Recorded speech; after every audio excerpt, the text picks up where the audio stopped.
Thank you, everyone. I'm going to start by showing the video, a short video that the town of Gawler put out, basically showing it because this will give you actual footage of the opening of the capsule. So, let me see. Hidden within the McKinley Memorial in Gawler, South Australia, a sealed lead container has rested undisturbed for generations. Placed there by the community of the 19th century, it was intended to be a message to the future, a glimpse of the world as they knew it. More than 150 years later, that message has been rediscovered.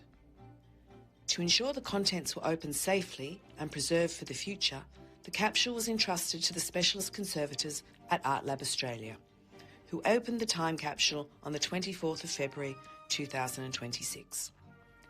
The conservation team was led by Joe Dorr, Principal Conservator of Objects, assisted by Robin Tate, Senior Books Conservator, and Sophie Parker, Senior Conservator of Objects and Textiles. In a controlled laboratory environment, every step of the process was undertaken with great care. Inside were carefully folded and bundled documents, fragile papers tied together and preserved in remarkable condition. They were bound with faded red tape, the same red tape traditionally used by lawyers to bundle documents. Perhaps this is not surprising, given that John Riddell, the town clerk and member of the organising committee, was himself a lawyer. Each item was handled gently, allowing the materials to be separated and unfolded without damage. The papers, some still bearing crisp folds from when they were first placed inside, carried the handwriting, printing and intentions of another era. As the documents were opened for the first time in 151 years, the voices of Gawler's past began to re-emerge. These items offer a window into the people, institutions and aspirations of the community who created the McKinley Memorial and chose to leave this record behind. Thanks to the expertise of the Artlab conservators, the contents of the McKinley Memorial time capsule can now be carefully studied, preserved and shared. What was once sealed away in stone is now part of Gawler's living history, reconnecting the present community with the hopes and stories of those who came before.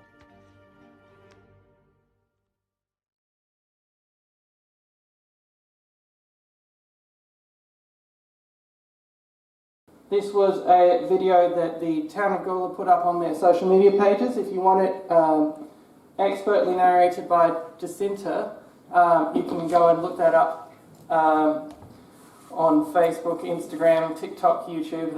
It went up on every platform, and I might add is doing extremely well. It had, I think, a couple thousand likes and over 100,000 views on Facebook, and this has travelled around the country because this is huge news. So I'm going to present today, just a PowerPoint slide, about the memorial and the time capsule. I'm not going to be covering the Pioneer Park as a whole and the wall and everything because that's next month's topic. So come along again next month and you'll find out even more about the Pioneer Park and its heritage. The story of the Pioneer Park time capsule begins with the death of John McKinley at the end of 1872. For those unfamiliar with him, he was a notable explorer and the leader of the South Australian search party for the missing Burke and Wills expedition. He spent much of his final decade living in Gawler before dying at the age of 53, and his wife incidentally lived about another 40 years after him and remained in Gawler. It wasn't long after his death that Gawler residents organised a committee to build a memorial for him. There'll be a few names you recognise in the committee. Again, I thought that this was going to be on a bigger screen, so I don't know if you can read that, but it is, it's saying that this is the February 8th, 1873, so that's basically a month after he died. Gawler residents have organised a committee saying, we would like to have a proper memorial. We'd like to have something that that will last. And this included some names that you'll probably recognise if you've come along to these events before. The Reverend Canon Coombs was actually the topic of last August, I believe, a presentation here. So they actually got to work raising money for this memorial quite quickly, because this is from April, and it's a meeting of not the Gawler Council, but the Tea Tree Gully Council, who have been asked to contribute towards the McKinley's memorial, and they formed into a committee to help out with it. So as soon as they made this committee, they sent around to everyone saying, who's going to give us money? Because that's a very important part of getting something put together, because this didn't come directly from the council or anything like that. This came from the citizens themselves. So by July they were designing it. There is basically here, it's saying, what's the design going to be for the memorial? Someone suggested, oh, we could send away to England for a suitable one, and someone said, oh, I think it would be better to see Melbourne might be a better place to do it, and Mr. James Dawson, who was going over, kindly promised to see into it. So you can see the workings of the memorial here. And it actually wasn't always going to be at Pioneer Park. This is from August 14th, saying, here is the McKinley Monument. We think we've got a great opportunity. We can put it in Light Square. And this, the next week, is a letter to the editor saying, don't you dare put that in Light Square. It's not Presbyterian at all. It's a slippery slope. If you have one memorial there, in 100 years' time you'll have 100 memorials, you won't be able to move. So letters to the editor haven't changed in the last 100 years either. So this is the November 13th paper. November 14th was the day of the founding, so this is the day before. You can see there is an official notice saying the foundation stone will be laid tomorrow, 3 p.m, by John Forrest, Esquire, explorer from Western Australia. And it talks about the tickets and where you go for food and drink afterwards. And over on the right you can see someone else, the Old Bushman Yard, saying, in consequence of the laying of the foundation stone at 3 o'clock tomorrow, the sale will commence at 1:30 instead. So you can see just the various workings of people are going to this event and they're working around it. So what I haven't mentioned yet is what's in the time capsule. Thanks to something called Trove, by the way, is the reason that I'm able to jump around to different newspapers, because this isn't the Bunyip, this is the Adelaide Observer. But thanks to Trove, I'm able to search McKinley Memorial into a search engine, and it finds me all of this stuff, and it's quite helpful. So what's in the time capsule, as of the Adelaide Observer, which would have been probably re-reporting something from the Bunyip, is number 1, the diary of Mr. McKinley. Number 2, the journals and report of explorations, together with chart and journal and search of other settlement. 3, the list of the committee that made the monument. Number 4, the Adelaide morning papers, the Register and the Advertiser. I believe the Register eventually merged into the Advertiser, but they were separate papers at the time. And number 5, the Bunyip, which is separated because those two papers were daily, so they had the latest day. They had, I believe they had that morning's Saturday paper, but they only had the Friday of the Bunyips because that was the weekly release. And number 6, a photograph of John McKinley. So that is mostly accurate as to what was in that time capsule. Everything that's listed there is in the time capsule, but there actually was one object found very unexpectedly. This is a memorial card from John McKinley's funeral, which was found wrapped in a blank piece of mourning stationery. And that hadn't been listed anywhere in the newspaper reports. It seems like it was just brought along and slipped in as a very personal item. And so that was something that we didn't expect to find because it was not anywhere in the reports. And another question you might think of, well, all right, these are the papers. What was in this week's edition? You know, what were they talking about at the time? And I chased this one down. This actually is the Bunyip, but it threw me off for a little while because see how it says something about advertiser there? That's because the Bunyip at the time was called the Gawler Times, Northern Advertiser and Goldfields Reporter, probably as a result of a couple other mergers of newspapers. And it's not the full front page, but the front page goes down to about there. What you might notice is they don't have a traditional front page that we would think of today where the main news item is at the top and it's got a big text saying, you know, McKinley Memorial.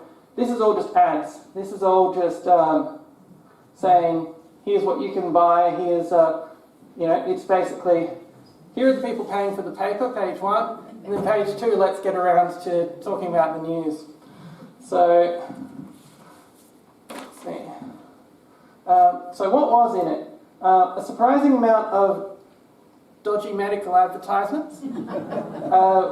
So, Coulter's oil. This oil is an effectual cure for horses in case of cuts, sprains, bruises, fistulas, cancers, and also when stabbed or trodden upon.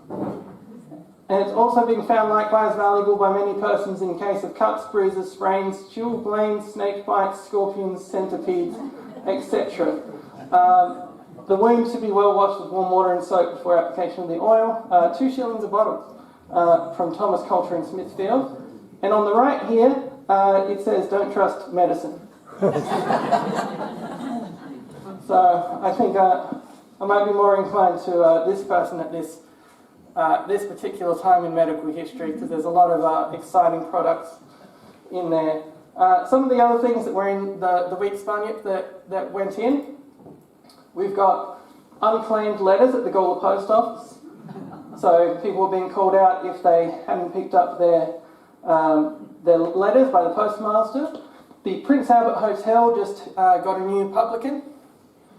And my favourite one is How to Enjoy Music, which was a irate op-ed from someone who wants people to stop showing up late, stop talking during the show, and stop applauding before the actual end of the piece. So, and that it's another one of these things where it's 150 years ago, but you think, oh, well, this applies to the cinema today. They didn't have cinemas back then, but they had musical performances, and people were talking in the middle of it and clapping at inappropriate times. So, really, it's all the same. So, while searching for info on the foundation stone, I also found this article. It's actually from 20 years later, and it's from the West Australian newspaper. The laying of the foundation stone actually has a significant connection to them because Sir John Forrest, who laid the stone, was actually very significant in his own right. He, at the time of this article, was the first Premier of Western Australia, went on to be in the initial federal cabinet in 1901 and was federal treasurer for parts of the First World War. And it says here that they talked to Sir John Forrest, and he said that this event produced a vivid impression on his memory. Not only did he remember the exact date, but his remarks revealed a pardonable pride at being associated in doing honour to one of his predecessors in the work of Australian exploration. So this was about a Western Australian delegation that came down to Gawler and had a look at the charming features of the colonial Athens, as they called it. So, now, the most exciting part that you may or may not know, there's a second time capsule in there. So, I'll just read it. The large stone intended to form a base for the obelisk crowning the memorial was laid on Tuesday last. So this is about 4 months after they laid the foundation stone. they laid the rest of it. On the occasion, two of our well-known townsmen stole a march upon the rest of Gawlerites by placing in the cavity under the stone a sealed bottle containing a signed and dated document, also a bottle of wine and sample of wheat, having the date and place of growth marked upon the latter, and the vintage and district upon the former. Of course, after the stone had been placed in position, no other memorial could be inserted, though several important Athenians, as they were called back then, were very anxious to leave some token to future ages. So we don't have this one because we haven't taken the obelisk off the memorial. So we might have to wait another 1,000 years to find out what's in this one. I can wait. So, but the wine's probably exploded in the heat at some point in the last 150 years. But maybe the wheat samples may save the earth 1,000 years from now when they come across it. So who knows? That's it for me for now, because this was a relatively short presentation because we wanted a significant chance to have a Q&A. And so I'm happy, and I believe Jacinta is also happy to answer any questions you have. Great, okay. Now we'll get Rob Laidlaw to come up along there with you, Do I get a Cody, microphone? and you want the microphone. Do I need it? Well, you got a loud voice. Yeah, I know, but Jacinta hasn't. Jacinta, do you mind coming up? Great, okay. This Storm. Well, thank you very much for that, Cody. Jacinta, to come this side so that you're still in the video. So, first off, with the, I'll ask you first, Cody. Thank you. Very good presentation. How's that? That's better. Yeah. Thank you, Cody. Very good presentation. Got a couple of questions for you to start off with. First off, is there plans to put another time capsule in there for, you said 1,000 years, but for Yeah. another 150 years down the track? Yeah, look, we have been looking into it. Back then they didn't really have the same idea of actually getting the time capsule back out that we do now, so they didn't set a time on it. They didn't say open this up in 50 years, they just sort of left it there. But if we were to do one, I think we would set, a corresponding period like 150 years, since it was 150 years since we opened it. That's something that it's being looked into the council, but we don't have anything concrete right at the moment.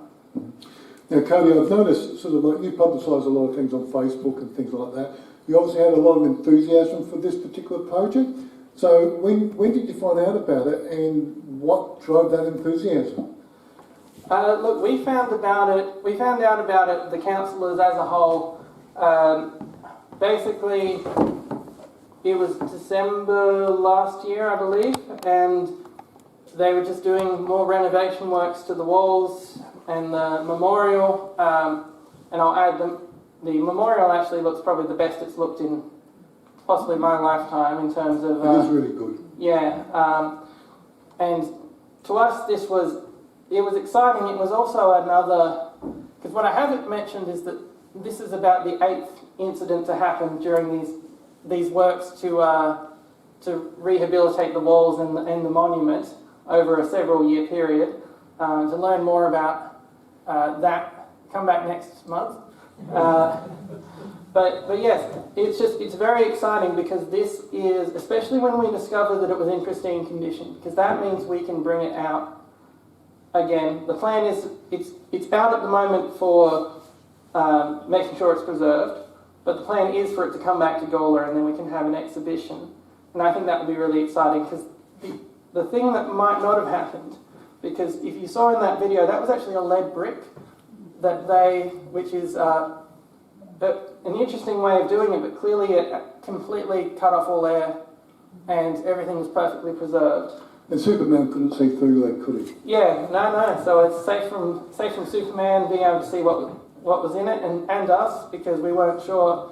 Will the paper be brittle and explode out when we open it? But yeah, it's in great condition.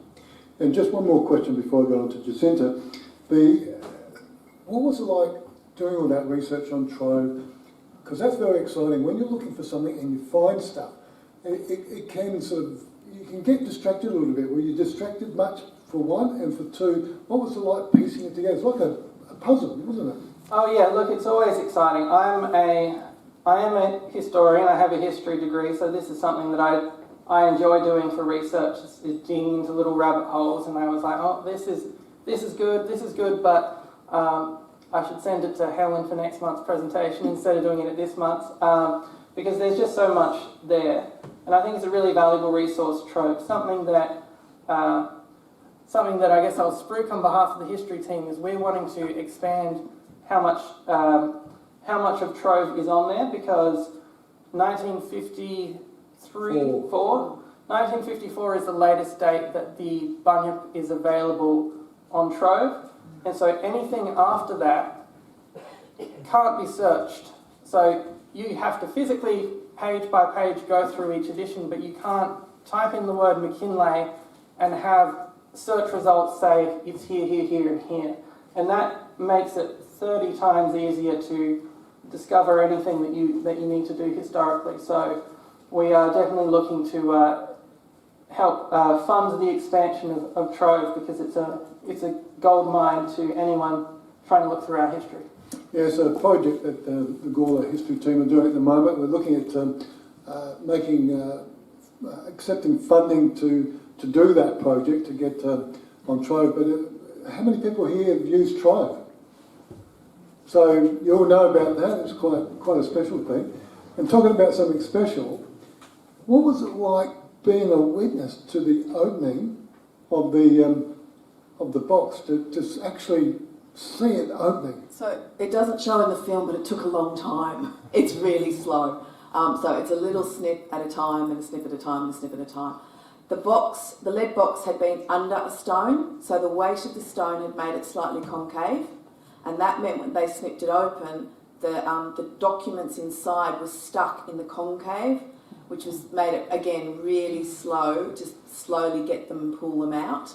But we couldn't, as Cody said, we could not believe the condition. They were really, really in pristine condition because it had been airtight. And one of the things that I was interested in was who made that lead capsule, because that was a master craftsman. And we've got the file in the Cultural Heritage Centre from the McKinlay Monument Committee, but it doesn't say in there anywhere who made that, because they've made the box, they've put the documents in, and then they've heat sealed that box without damaging any of the documents. James Martin? Yeah, we think it was probably some James Martin. I was hoping there'd be a document in there that said James Martin said, I'll organise the box, but there's nothing. But somebody's done a fabulous job on it. Was he the mayor at the time? Not at the time, but he was involved still. Yeah. Mm. So as you're watching each, it was long, it took a long time, but as you saw each one come out, what was the feeling like? It was very exciting. As Cody said, we knew what most of the things were in there, but it's a project that keeps getting exciting, because only today we had a list and it says there's printed copies of McKinlay's journals, but I've only found out today that one of those printed copies has handwritten pencil notes on it. Now, we don't know if they're McKinlay's notes. I don't know if it's his wife's shopping list. We don't know, but it's very exciting. And when they come back, we'll be able to digitise those and read them and find out exactly what those handwritten notes are on that journal. Now, I thought the idea about filming the opening, I thought that was sensational, because it's one thing that come in my head is I would love to see it. So was that sort of a unilateral decision, or did you make that decision? Who decided to video? So we decided at the town of Gawler, so we knew that there were lots of people who were excited about it. It's not something that happens every day. A time capsule gets opened. We thought if we can film it, then people can experience it in a more profound way. And so the digital marketing officer and I went down and we filmed it. It looks very cinematography with all the dark. That was just the lighting, the way it worked out. And yeah, so we were really pleased at how it all came out, and that people could get to see exactly what happened as we pulled these things out. Now, in your time sort of with Capsule, it's been about, how long has it been about? Since 2018. Wow, so that's in 8 years, would this be the number one excitement machine type for you? Is this the most exciting thing you've been involved with? Oh, see, I think the Gawler Heritage Collection just keeps on giving. So that's a really hard one. I think we keep discovering things about Gawler's history and things in the collection, and I think we'll continue to discover. So yeah, this is the most exciting so far this year. It's only been a couple of months. So. Now, does anyone want to ask any questions from the floor? Barney? What made you decide, or who decided that it would be open at 152 years? So no one decided. When they called me and they'd found the capsule and they pulled it out, it got slightly damaged on one corner, so things were exposed to the air. So if that hadn't have happened, we would have had a discussion at council about whether it goes back or whether it's opened, but they were exposed to the air from that point on. So we made the decision, the recommendation to the CEO, that they have been exposed, they should come out and they should be preserved. Oh, yeah. Any questions? How will they be preserved other than digitised? So they're all going. The documents are all going to be relaxed. So they go into humidity cribs so that they're all relaxed and so that they can be folded out. They get cleaned. Some of them actually get relaxed in a water bath. It's quite extraordinary. The document that you saw with the beautiful handwriting, that's vellum. So it has a different treatment. They'll all be encased in a mylar clear sheath, and then they'll be boxed in a special box. We will digitise them when they come back here. So we've got all our digitisation equipment, and that's when we'll digitise each page, and we'll start to look at that graphite pencil writing and that sort of thing. And then we'll have them on display for a short period of time, probably 3 months. Then they'll go back into the Gawler Heritage Collection. I was just going to ask, where are they at the moment? When will they come back? So you'll probably answer that question. yeah, they're at Artlab at the moment, undergoing preservation work, and they know that we're very keen to have them back as soon as possible. So there's quite a few documents, if you think about it. There's 3 newspapers. They all have to be dealt with, so it will take a little while. 2 things. When I was doing the research for the post office, there's a time capsule somewhere under the foundation stone of the old post office in Murray Street, but the foundation stone was never marked, so we don't know which one it was. Should the history team and the Heritage Centre sort of start compile a register of all known time capsules in the Gawler area, and whether they're still there or whether they've been opened? Yeah, I think that would be helpful. There are a few that we know about, and a few that we've heard whispers about that someone remembers having. And is it the ANZ Bank that's got one? Yes, and several of the primary schools did theirs in the 1970s and are probably due for an opening for some of them soon. The ANZ Bank was put in by the National Trust in about mid-1970s, and I think it's got a timeline on of 75 years. Yeah, it seems like the 1970s was a boom for time capsules. It seems like everyone had time capsule fever, possibly up after the moon landing and everything, I don't know, but there's a lot of them around at schools and things, and at churches as well.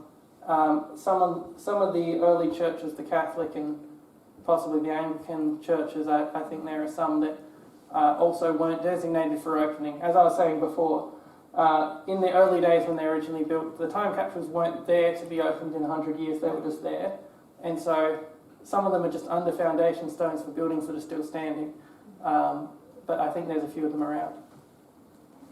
Just one that I discovered in one of these rabbit holes that you get onto in Trove was in the ruins of the old Victoria Mill in 1928 when they were demolishing that. A time capsule. It'd be interesting to know when the term time capsule first came in, but we'll park that one for the moment. But just to compare and contrast, they found a bottle that had been placed there when the building was built in 1867. So in 1928, that bottle was taken to the Railway Hotel. It was opened up and the contents were distributed amongst the interested patrons. news. So if you have a September 16, 1867 copy of the Bunyip, an 1845 shilling and sixpence, a fourpence, a penny and halfpenny coins, Jacinta would like to speak to you. Yeah, well, I suspect the coins are more likely to go missing than anything else in these time capsules. It was also interesting that this time capsule was lead, and the more I thought about it, every other one that I've ever read about was a bottle, a glass bottle. So that's unusual in itself. And I'm going to suggest it's a lead plumber that's done the box, particularly with Cannon Coons, so we know that there's lead on the roof of the church. It seems to me that that would be the type of profession rather than a blacksmith, which is what Martin was, so I think that's what we need to look. The second thing I was going to mention, Cody, in the discussion council's had about another time capsule. I think we go out, we were talking about going out to the community to see what they would like in this one. Yeah, because as has been mentioned on Facebook, there's a few things missing. Yeah, so in terms of John McKinley's larger life. I think the time capsule, if we were to put one back, I think would be a whole of community effort. I mean, it would have to be curated in the sense that there's only a small number of things that can fit into a small tube, and so you can't put everything that you want in there. But I think there's a lot of stuff that The USB. yeah, it's that might be alien technology in 150 years. There might be, it's like leaving a telegram in there or something. But Videotape. yeah. Now that alludes to my question, through from Helen. Are you going to be replacing the hole in the wall that with the capsule? Will you be going in there and placing an update like Helen was suggesting? Is that something that's no? Why not? So because when that capsule came out, the stone went back in. And so that they could continue on with the restoration of the memorial. okay. Yeah, so the reason we couldn't put a time capsule immediately back in is because we can't, as you know, the wall project's been going for about 5 years. We're not going to delay it another 6 months and go out to public consultation on what should go in a time capsule. But somewhere in the area we'll, if we do it, we'll find a way to put a time capsule there. One more question. Did you know it was there? Yes. Yes, we knew it was there because of the newspaper reports. Yep. But we didn't know that we would uncover it when they were doing the restoration work. So Martin had said to me when they first started, "Are you going to pull out the time capsule?" I said it's outside the scope of the project, but it did get uncovered. No, great. Any more questions? What part of the monument was it found in? The back wall, if you're standing from Murray Street looking at the whole wall, it's in the back wall down there. And it was just a neat little cavity the size of the capsule. Without a plaque or anything on it? No plaque on it. Lots of ones in Gawler have gone missing. The ones that were plaqued suddenly disappeared. Will you be putting a plaque to commemorate that's where the time capsule was? So there is a plaque there to commemorate that the memorial has. There was another plaque on the memorial. That's gone. That's been reproduced on a modern plaque. That plaque says that it's a reproduction. It's important to say that. It's not the original plaque. We will be giving more information about Pioneer Park, the reinterment, everything else on an updated webpage. And we're looking at doing a bit of a self-guided tour around the Pioneer Park. There's a lot to see in there. There's a lot of history, various histories in that space. So we think that's the best way to give people a lot of information. Any more questions before we finish up? You said this is a reproduction of the plaque, so did the original plaque go missing? Yes. As Helen said, it's a bit like tombs and pyramids. We think the original was an inscription on stone, and it washed away over the years. Oh, right. Yes, so rather than going missing. Eroded. And just diverting from the time capsule and focusing on the general area, I keep hearing Pioneer Park. Now, born and bred in Gawler, raised, there was always Pioneer Place. It was. Anyone Agree with that? Yes, it was initially known as Pioneer Place, and then over time, somebody called it Park. You're right. Was that the reason, because of the Union Street Cemetery, a place for pioneers? Well, as long as I've been in Gawler, it's been Pioneer Park. Yeah, I don't know when that changed from in general knowledge to Pioneer Park, but it was Pioneer. So we have newspaper records, especially from the 1930s, when it was designated as a park. That area was designated as a park, and that's, I think, when they started using that sort of terminology around it. Pioneer Park only seems to be a late addition. Yeah. It's always been Pioneer Place. I would expect, just at a guess, that in the first 30 years after they remember it being a cemetery, they may not be eager to immediately think of it as a park and more of a place, and eventually it... Yeah. Well, now they've got rid of the headstones at Union Street and everything else. It's just a park now, isn't it? Any more questions? Maybe one or two more? No? Going once? Twice? So, thank you very much, Jacinta and Cody. One more question to Jacinta. Will there be an exhibition this year or very soon with all of the goodies? Yes, so I'm hoping they'll be back within 1 to 2 months. We're looking at we've got an exhibition cabinet in the cafe space. We'll probably put them in there. And yeah, so certainly this year, hopefully in a few months' time. Good job. Thank you. Okay, thank you very much for that. Thank you very much for that. Now, as we always do, it was Cody's night of chat, so we always give a gift basket. I know he's a committee member and all that, but special occasions deserve special thank you. So, from the Gawler History team, thank you very much for putting together the time capsule. We've given you a food capsule. Thank you very much.